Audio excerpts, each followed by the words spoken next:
the blood-soaked sands of North Africa. In 1942, the Western Desert was the setting for one of the turning points of the Second World War. Field Marshal Erwin Rommel's seemingly invincible Africa Corps, along with his Italian allies, were about to meet their Waterloo. 27,000 New Zealanders fought with the multinational British Eighth Army. 50 years on, some of them are making an odyssey back to the battlefields. Among the old soldiers, Rigger Blair, who served in the Church Army. Wacker Anderson was an engineer. He still drives a bulldozer on his Marlborough farm.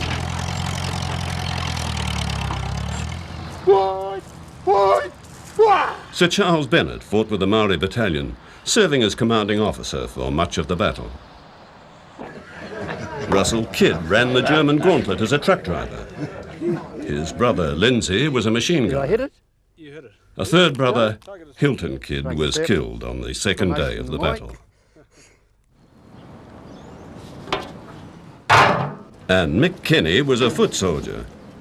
A Maori fullback, he was tipped to make the All Blacks until he was cut down by enemy machine gun fire.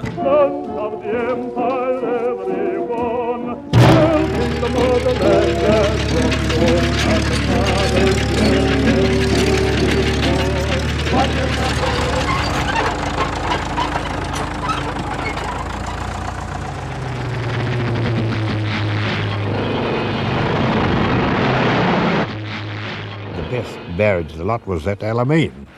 That was the best. That was the best. Worked out a shell every square foot. No, a square 3 feet.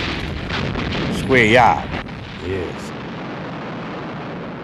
Of course, with that going on, well, of course you'd have a job to survive. And then of course, those little planes come again. Oh, terrible. No wonder they had to retreat. The German retreat was the sixth and final thrust and parry of a desert war which had seen both sides make sweeping advances, then frantic withdrawals. The Allies had made their stand at a railway station called El Alamein, where the Katara Depression, an inland sea of impassable quicksand, comes within 50 kilometres of the coast. They halted Rommel in July 1942 and spent the next 3 months building up strength and supplies, at the same time sinking much of the enemy's reinforcements.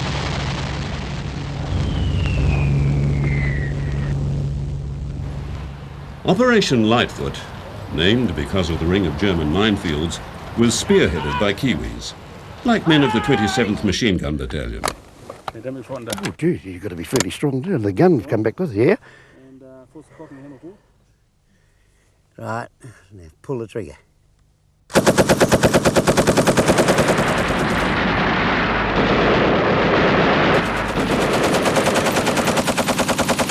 I was determined, that's got him, didn't I? To be a #1 gunner right through. I wanted to be pressing that button, not standing on the edge with a 303 or anything. Hurry! Oh yeah, I can hear myself talking. Oi, oi! Good Lord, there'd been a bit.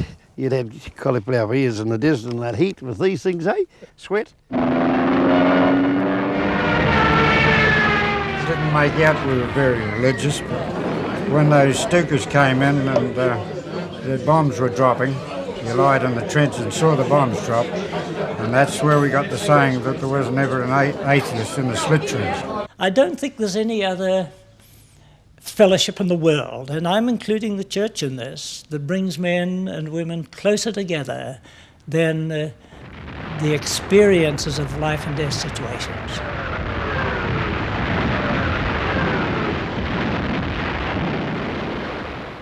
When we were attacking going forward, the smell of burnt cordite, your coppers getting blown over, knocked over. Probably the arms, one or two had the arms shot off, you know. Jokers, the legs blown off trying to get up. Very vivid.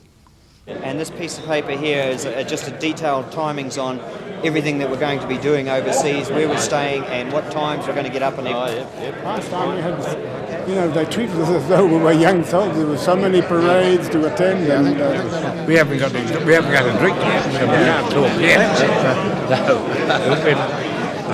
What are you on about? It'll be a most emotional return. It will be a very significant return because this is the battlefield. This is where we lost a lot of New Zealanders, and they are there at that cemetery at El Alamein. There were many reversals of fortune in the Desert War. Far away from civilians, it was fought with some sense of chivalry. Rigger Blair recalls a battle at Sidi Azez before El Alamein, where he and 1,000 other New Zealanders were taken prisoner.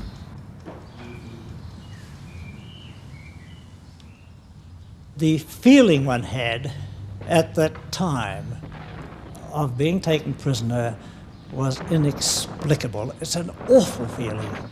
You just feel as though the whole bottom has fallen out of the world. One of the boys said they've had some pretty bad casualties out on the gun, so with that, this big heavy tank, big track vehicle came in. It's open, but great heavy tracks on it. And this thing stopped, and these two generals dismounted. Kramer was the man I was thinking about, General Rommel and General Kramer. I mustered up the courage, and I gave him a smart salute and excused myself to Brigadier Hyde as I was talking to these two generals. And I said, look, sir, I want to get out to the FDLs with stretchers, and we can hardly just walk out against the flow of these people. He said, well, it's hardly my decision now, old man, and, which was a fair enough answer, and he looked in the direction of the other two, and General Rommel must have understood clearly all I said, and smilingly, and he had occasion to smile because he'd just taken 1,000 of us prisoners, he smilingly looked at me and said, the fortunes of war, my boy, your misfortune? Go, certainly, go you may. And he went like this, and this fellow came up, clicked his heels, and gave him a salute, and Rommel didn't give any Nazi salute. He gave a delightful military salute. He rather impressed me, and he detailed this NCO off to go with me from there on. Well, that fellow stayed with me for 2 days and 2 nights before I left him somewhere. I don't know where it was that early morning where he was. He's probably still sound asleep. There was never any adverse publicity about Rommel. He was, so I guess we were a bit worried about him. But Monty had the firepower. I read a book written by Gunther Blumentritt, who was Rommel's chief of staff, and he said, we're running around the desert like a lot of wet hens, so that's the type of war it was. Wasn't too bad. The same idea, Fortunately, there are no women and children in the place. It's like you and I going to the Canterbury Plains have a good punch-up.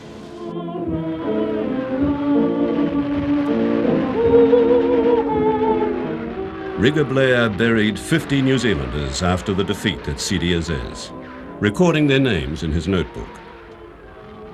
Then he escaped, and after the Battle of El Alamein, turned the tables by personally capturing 130 Italians who surrendered to him. Good morning, top of the morning. Great to see finally you here. oh, you'll be sick of the singing. Pongo, it was you, you bastard. I saw the name in the paper and I said no, I didn't know. Which way? Which way? Here. That's enough of that.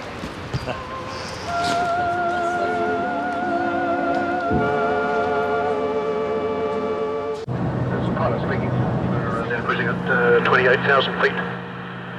We're expecting very smooth conditions all the way to Singapore. We're expecting to be arrive in Singapore on time at about 9 o'clock.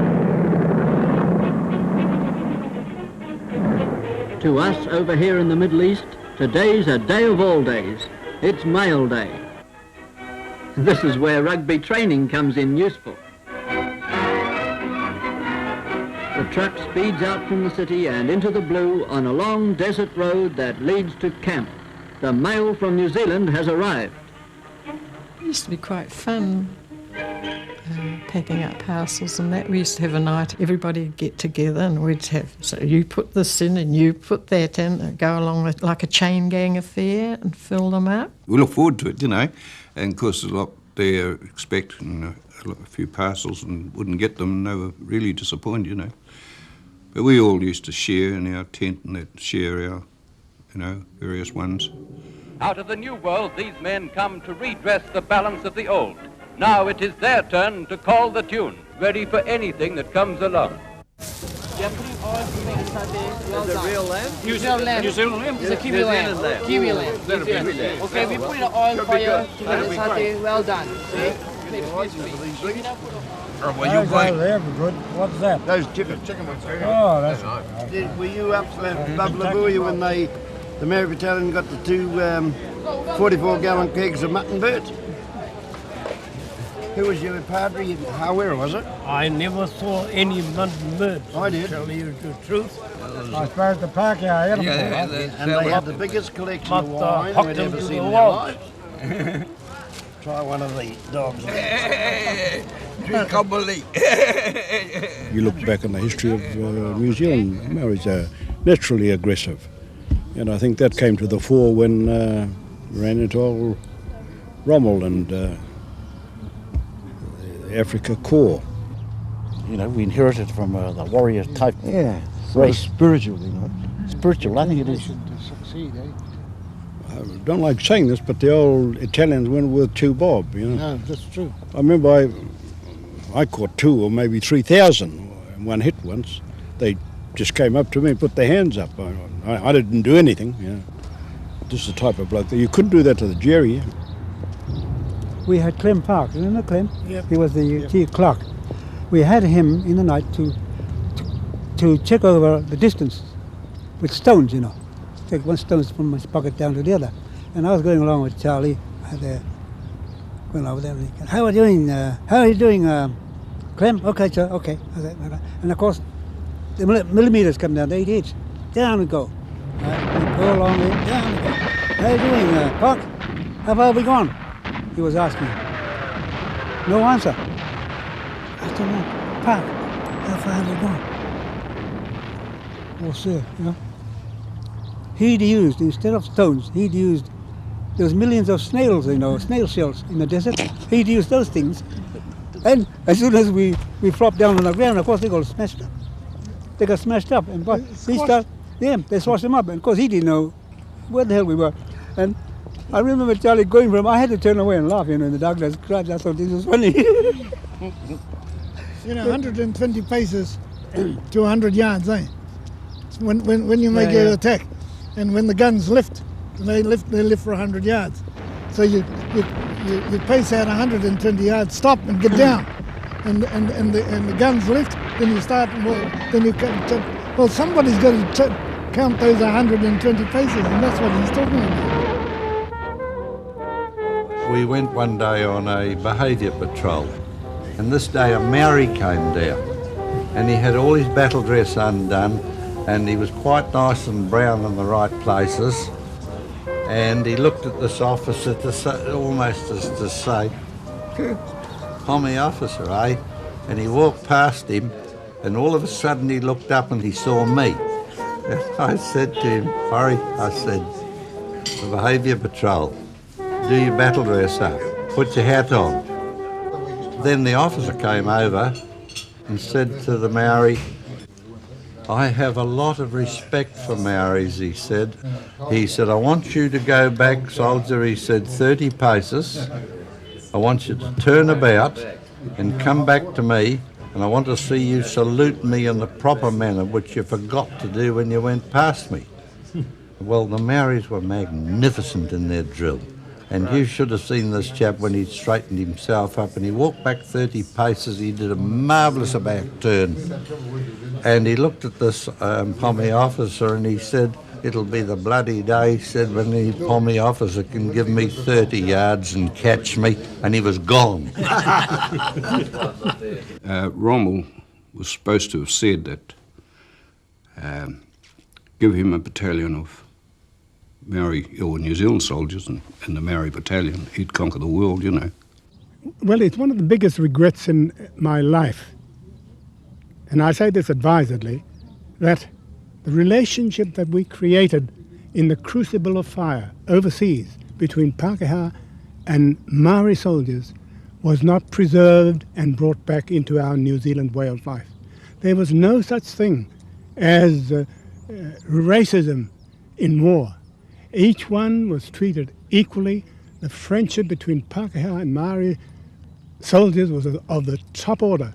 And I remember discussing this not only with Maori soldiers but also with Pākehā soldiers, and they all commented on what a wonderful thing it was for two races to be so closely knitted when they were faced by a common danger. And as I say, my greatest regret was, my ambition was that when we came back, we'd transplant that kind of relationship into our existence back here in New Zealand, but unfortunately it did not come about. But it is my earnest hope that someday it will again be reintroduced. Half 1 hour. Half hour is $32. 32. Yeah. Too much. $32. I will fly. Immediately we are local. I don't want to buy it. Don't want to buy it. I can't take it home. Otherwise, I would. Yeah. We'll give you. Want to ride in it? 25. 25. Yeah. Okay. 25. Okay. 25. Okay. Okay. 25. Shake it nice, Charlie. Right. Okay, me too. Yeah. Well, we landed here, and there's all soldiers in there. One ambition of life there was to see how much beer they drank. Most of them, all they were interested is going to the gnufire and then stag about to the boat.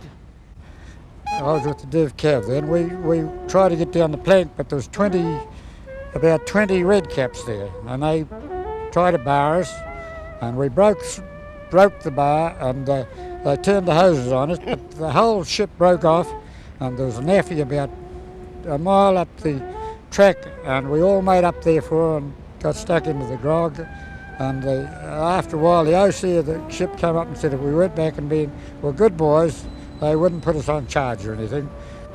And then they took the ship out into the harbour, and we stood out there for 3 days watching everything.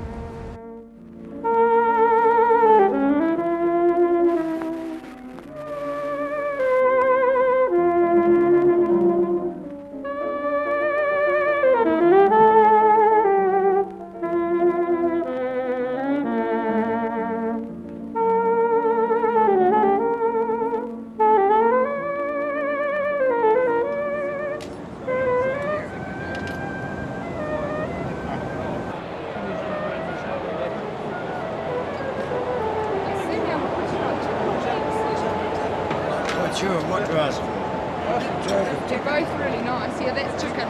There are no less than 8 of our old 5th Field Regiment boys. Look, it's talk about nostalgia. It's just remarkable, and all such good chaps. My word, it does burn deeply and bring home the realisation that so many of those excellent blokes, when you consider the numbers involved, gave their all. Righto lads, can I have your attention if you can just get your bags down the stairs and go down the bottom to the waiting room down there, please, sir. We're just about there. Good morning to you. What a son. Oh yeah, we're making another trip.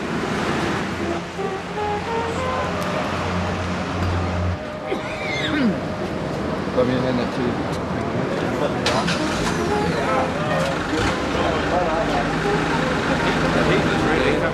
We're both Dunedin. Yes, originally. Got all your bags and all your gear? Yep, all right. We're going to Cairo. We'll be looking forward to this for a while.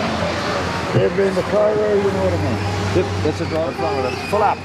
What do you think of Dubai, Wacker? Lovely. No, well, it's all right, I think. Never saw much of it. They wouldn't change any New Zealand money. Didn't know where it was. Didn't know where New Zealand was. Didn't know. Hadn't heard of it.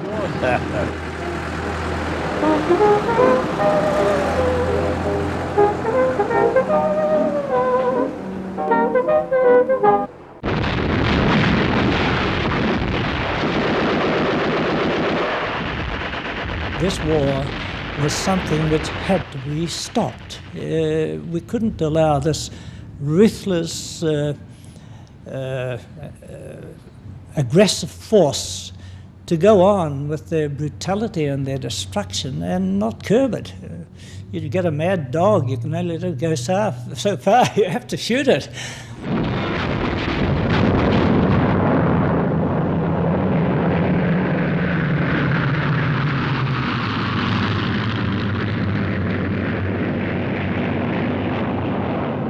Reasonably good view today of the Suez Canal. In 10 minutes' time we'll be passing overhead Cairo and commencing our descent for Alexandria. What are the key things you want to do when you get to Egypt? Well, precisely with my brother, to see my brother's grave. That is the main. I have seen it before, but he hasn't, and he's more emotional about those things than I am, and that's why we're going back together. Had a lot of good times back there. Went on leave to Alexander, and we saw a lot of him there.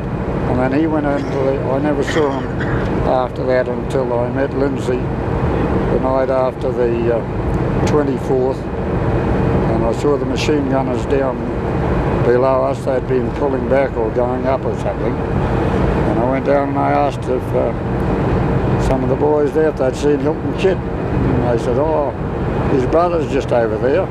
So I went over and then he told me.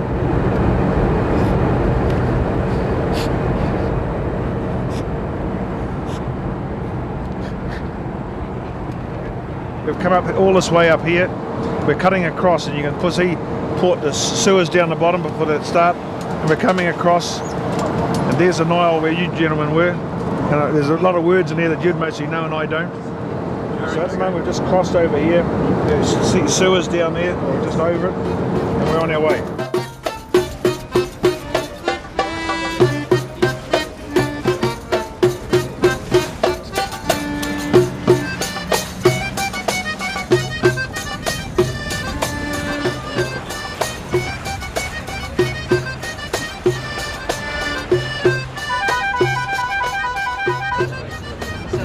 The houses haven't changed, they're exactly the same as when we knew them. Yeah. The old body wagon look. Old body wagon. Noticed a big change in the buses, but the filth is still here, I would say. When you see it, you can smell it. 2 for £10. 10 this is £5. This 5 and this 5. I got 5. 5 then you £10. Hey, give me that bucksy.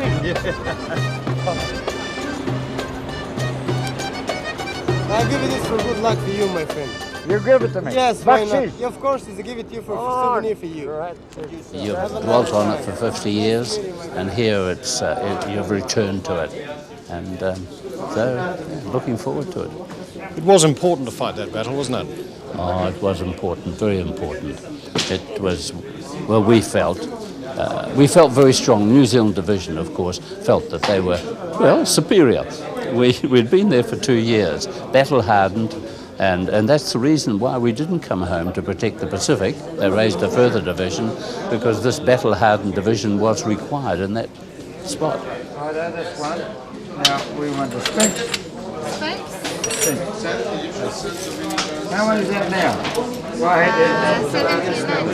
Are these all handmade? Of course, yes, all handmade. Yeah. See if I got any solution now. Speak Arabic. We did. 50 years ago I took Arabic. New Zealanders have built and are building these steel tracks across the western desert. With Indian troops to help them with the labor, they have set construction records. They have kept their line close behind the front lines, They have served our armies with supplies. They're not only making a railroad, they're taming a desert and backing up an army that is beating Hitler. And they do it on a smile, hard rations and a sip of water. And they do it well. They are men from New Zealand. Dad was a railway engineer for a starter. Once the battle had started, of course, the sappers then led.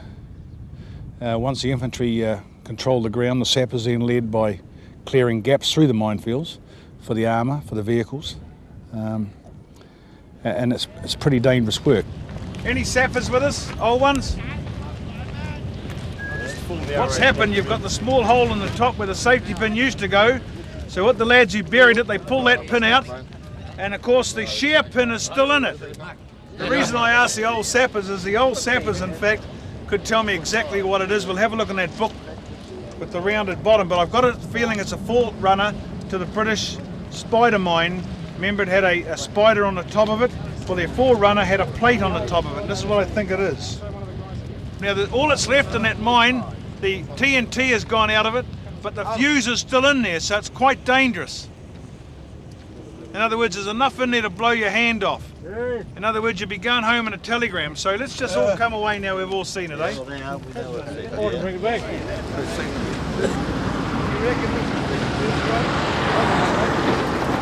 There's the high ground over there. Yeah. That's what we tried to take. I think the Maori battalion were on our left that night, and they were on the higher part, and we went in just to the right of the Maori battalion. Will you take a look down? Ruwaisa Ridge was the scene of a New Zealand military disaster on a scale with Gallipoli. That's the place we were dug. The Kiwis had been ordered to take the ridge in a night attack and were to have been reinforced by British tanks at daylight. But the tanks never arrived, and the New Zealanders were blown off the ridge by German armour. That was one of the reasons our general turned the 4th Brigade into a tank brigade. We always depended, prior to this, on English tanks. Not so much that they refused to cooperate with us, but they didn't see it as their role. They felt that tanks should be used in an attack mode, and to come and just sort of sit and support infantry was not what they were trained for, and they were most reluctant to combine with us on those terms. It wasn't that they weren't game enough or anything like that. They were too bloody game. They went racing in, yoicks tally-ho, and dashed into the attack rather disastrously. Whereas we wanted them rather in the mode of mobile anti-tank guns.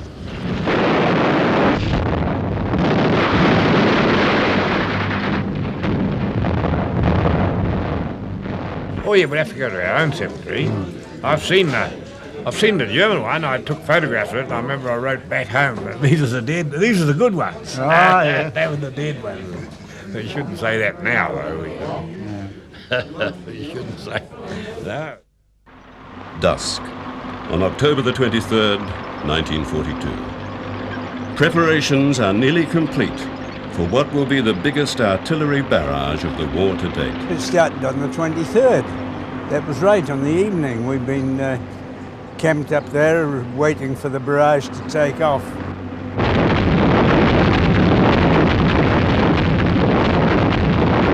When they let loose the greatest assembly of artillery that they'd ever had, with these guns firing away, we were just hysterical, frankly.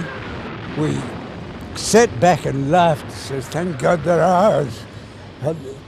The smoke that arose, from these guns going off, we didn't know what they were aiming at or what they were firing. Our clothes were just like this. And even the old trucks, they rattled. At no stage were we frightened or anything like that, but it just, I would say the concussion of all the guns. They were in block barrage like that one there. We were in there. And these great big fellas over the top of us, they cut it. We said, oh hell. 888 guns, wheel to wheel practically. Now Montgomery wouldn't move until he had all the gear. How many rounds a gun? 640 we fired in the barrage alone. That's per gun? Each gun. It must have been quite a sight, quite a sensation, all that. Oh, yeah. explosive Well, you're too fire. busy to worry much about it. But the whole sky opened up. By early morning, the first objectives were in our hands. The barrage had done its work. The guns had been heard in Alexandria, 60 miles away. The enemy had been taken partly by surprise. Our infantry took some prisoners in their pajamas. But elsewhere, fighting was severe. The New Zealand Division was the only one of the four formations taking part in the first infantry assault. The New Zealand Division was the only one that actually got right onto its objectives on the first day of the battle. So you can say that they made a real contribution to the success of the operation. One must attribute a certain amount of that to Freiburg. We did get a tremendous build-up of Montgomery, and of course we thought that Freiburg was absolutely, we had total faith in him. A few individuals really carry the determination to close with the enemy, and Freiburg was that sort of chap. But he was a fighter who was concerned all the time for not only the lives of his men, but their welfare and so forth. He really looked after the chaps.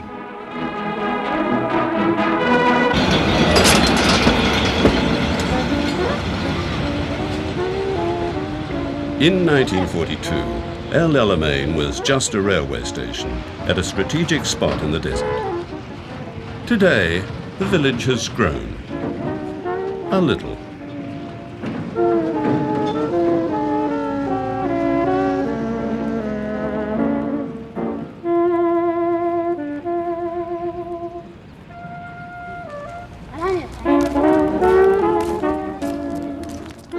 At the railway station, that's where the war ended, and that's where I ordered the last shot to be fired of the Alamein war.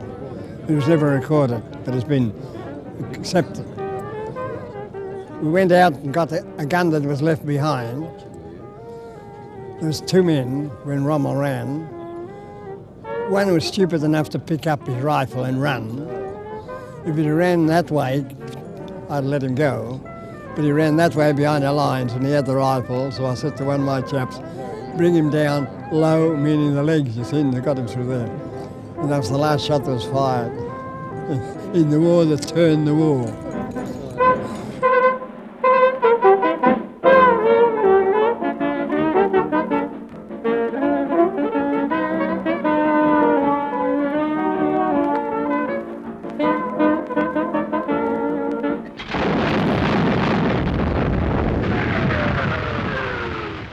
Freiburg, about 3 days before the battle really was decided, sent a cable off to New Zealand saying, I can see that we are now going to overpower the enemy in this Alamein area, and I foresee the entire clearance of Africa. That was a very confident statement from him. That feeling obviously spread down into the division, and from that time on, I think chaps could see that we might well be on the winning side after all. Well, if we hadn't stopped Jerry then, the war would have been over for all of us. That would have been the finish, I think. We'd all been speaking German there or something like that. Zulassen, sonst fällt er raus. Da steht's drauf. Sand aus dem Panzergraben, Puppung. They're from the 90th Light German Division. Now, the 90th Light were an elite German infantry division, and they fought against us, the New Zealand Division, many, many times, where they seemed to be pitched into that line. Where were we, where they were there? Yeah, in Tunisia, when we forced them out and the whole German army surrendered, they marched something like, 20, 30 miles to surrender to General Freiburg. They refused to surrender to anyone else but the New Zealanders. He was a leader of one gun, of one German gun, with the 25-pound caliber. Oh yeah, You know that. Captain gun, captain gun. Captain's gun, that's right. You know, good. We called the artillery, you know what a sniper is? You know. A sniper? Yeah, we called them long-range snipers. Really long? Way back. Long-range snipers. Long-range snipers. Ja, that's very interesting. Long-range snipers. Long-range snipers. Ja, das sind also Scharfschützen. Eine lange Range, also eine Scharfschützen auf weite Entfernung. Artillery. That is a very, very good expression. 2-1, mate. It's good. Actually, It's good. Goal. I was born in Grenada. Some of our fellas called at the hotel coming back, and one fella he couldn't go down. I had one leg, it wasn't me, but it was somebody went downstairs, and he said, "Don't go down there." He said, "I'll take you upstairs." And he went up there and he met a few Germans. They gave him some souvenirs, and he was as pleased when he come back. He said, "I think I met the fella that shot my leg off."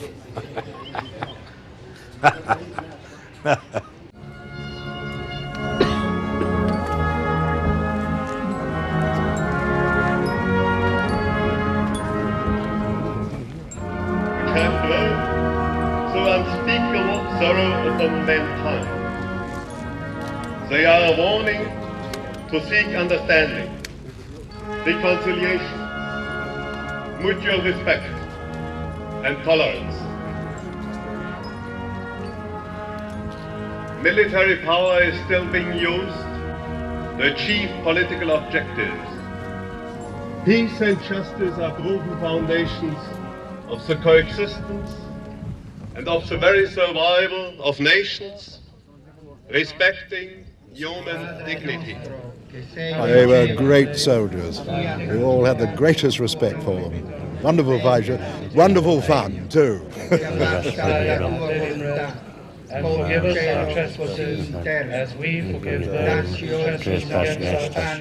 And lead us not into temptation, but deliver us from evil. For thine is the kingdom, power, and glory, forever and ever. Amen. I've seen the ground that we fought on. It's been changed. It's really changed now. It's hard to recognise some of the places, where we went over. But you don't forget that night. You don't forget that night of the action. This sort of thing here makes you wonder what it was all about. And you go in there and see the names, the thousands and thousands of dead in there. What did it accomplish? Here we are today, all bloody mates.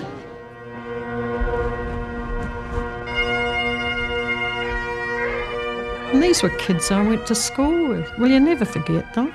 And they're just boys, and you don't think of them as grown men now. You just think of them as the boys they were when all that happened. What price war, eh? Just sad. And I don't think a lot of those mothers ever got over it. Get down to the railway station at El Alamein, and they got the railway stone. Oh yeah. It's got all the names marked on, all Portuguese, Whakatane, some from Waipiri Bay. Oh yeah. Well, most of the course, Sea Company, because Sea Company had plenty of men. I went to the grave of a very good friend of mine who was killed there. I felt so sad that here I've had a good, happy, in my view, worthwhile life, while his bits and pieces have just rotted here. And that's something that hits you, I think, very strongly, the waste of his life.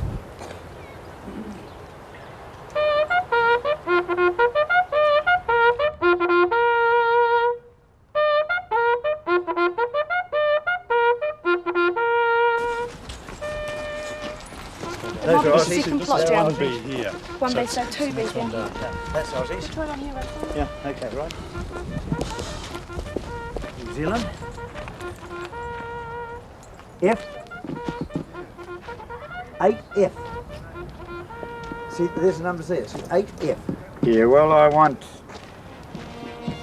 row B number 12.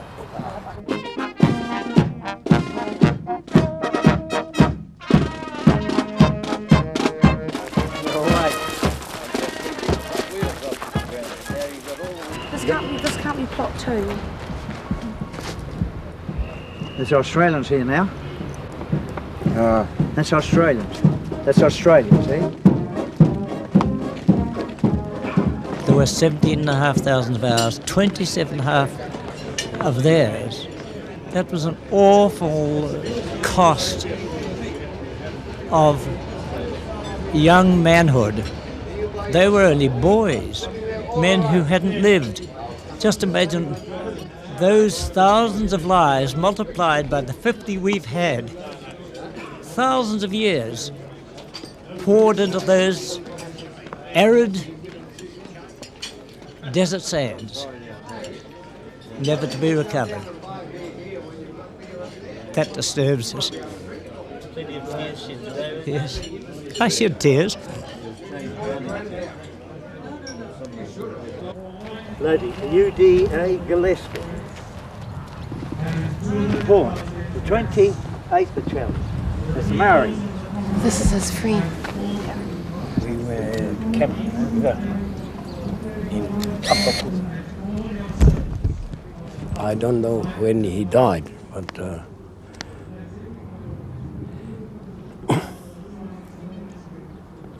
quite a sad moment to find his grave today. Give them the wisdom that comes from you alone. This is the emotional part of the other of it. It gets you. I'm supposed to be a tough nut, but it got to me. It's been quite a dramatic experience for two brothers.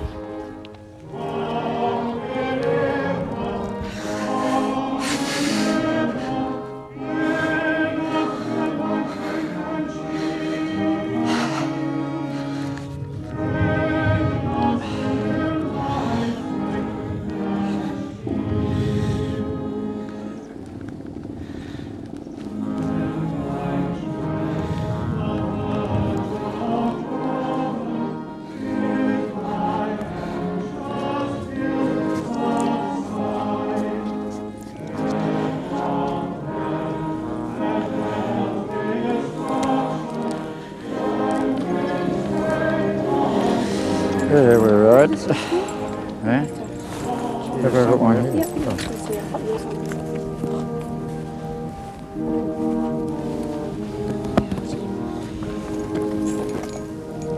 He joined up at 17, I think. But he put his age up in the pay book as 22.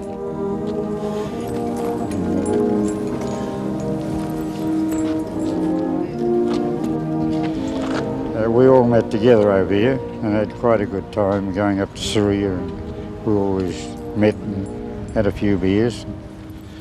And right up to Alamein here, we were with him. Wherever the unit stopped, we were sort of all together, and we met up and went on leave together in Alex.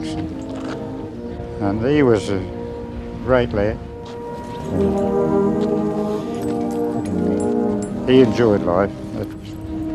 It was his wish to come and do this, so we can't be that sorry. That's any one of us will either get it. The pay book there is his.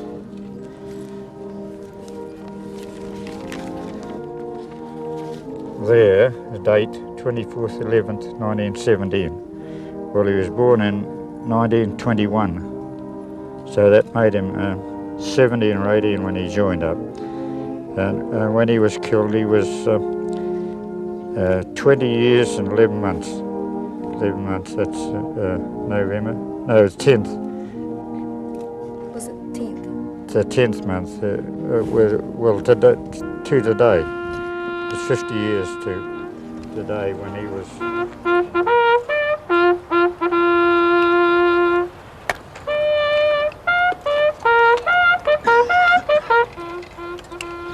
The greatest thing since we left, I think, just to come back and a pilgrimage back to Mecca. We used to pray when we saw the bombs coming down and give us another 10 years back in New Zealand. But it's 50 years now, and well, after coming back here, I still I reckon New Zealand's the best place in the world. No ambition to go any further now when I get back.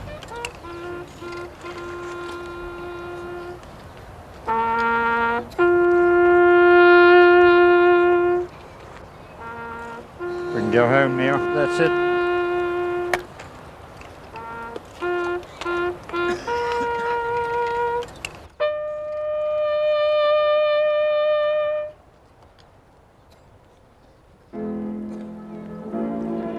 Between June and November 1942, 1,300 New Zealanders were killed in North Africa. 3,500 more were wounded. 2,000 were taken prisoner.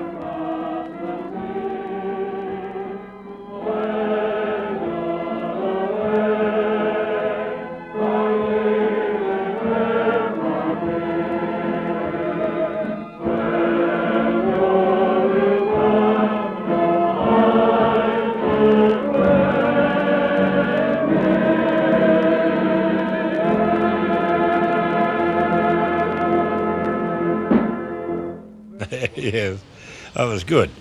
No, I think the whole show was good. Really good. Of course, it was worthwhile coming to right a while.